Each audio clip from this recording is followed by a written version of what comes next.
talking to Africa Daily's Alan Kasuja. To Ethiopia now, the Ethiopian Human Rights Commission has said that an unknown number of villagers have been killed in an ethnically motivated massacre in the western Oromia region, the latest in a string of violence following another mass killing which took place last month.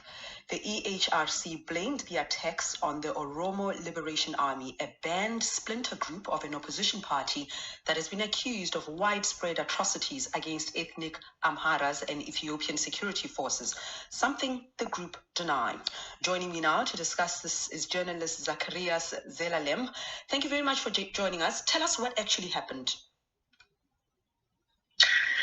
Yes, as you said, ethnic massacres of civilians, and in particular members of the ethnic Amhara minority in Western Ethiopia, have been quite common over the course of the past few years. But over the past 2 weeks, the unprecedented sheer brutality and the scale of the atrocities is what is really shocking observers.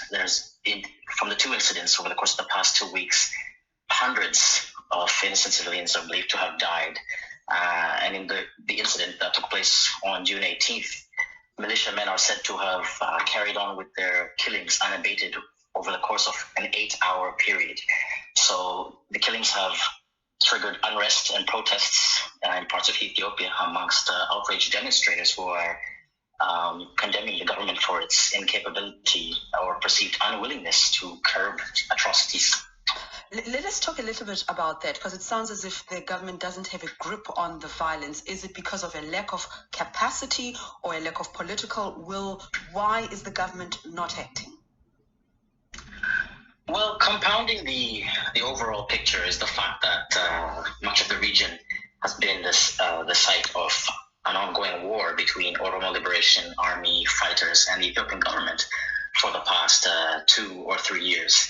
Nevertheless, in the case of the recent atrocities, especially the one that was carried out on June 18th, the perpetrators were said to have committed their atrocities within vicinity of Ethiopian military and police establishments, some as much as only half an hour away or so. So it is actually triggering speculation that regional government officials might be complicit in some atrocities. And in a stunning, groundbreaking admission, an Ethiopian member of parliament by the name of Hangasa Ahmed took to Facebook Live last night to accuse members of his own party, of the Oromia regional government, of complicity in the recent attacks, including the massacre of several hundreds 2 days ago. So stunning allegations, and allegations that will no doubt further inflame the unrest and the protests in parts of the Amhara region. So political tension is known in the area, the political turmoil, but the past 2 weeks in particular, there's been a shocking escalation in the number of attacks and massacres. Why? So that's the crux of the problem, really, determining all of the factors behind the recent upscaling atrocities. For one, much of the area has had its communications, phone and internet services severed for months and even years in parts of Western Ethiopia. And journalists have not, as of yet, been able to visit the sites of the massacres. And of course, the worsening security issue in Western Ethiopia is completely overshadowed, of course, by the ongoing brutal civil war in Ethiopia's northern Tigray region. So in many cases, you could say the Ethiopian government and security forces are completely preoccupied by conflicts elsewhere, as has been the media focus as well.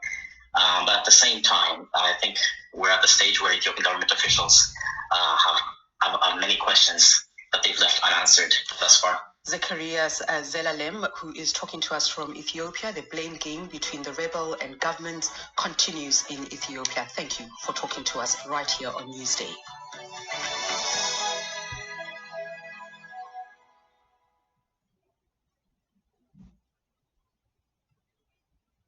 On that, just look for Africa Daily wherever you get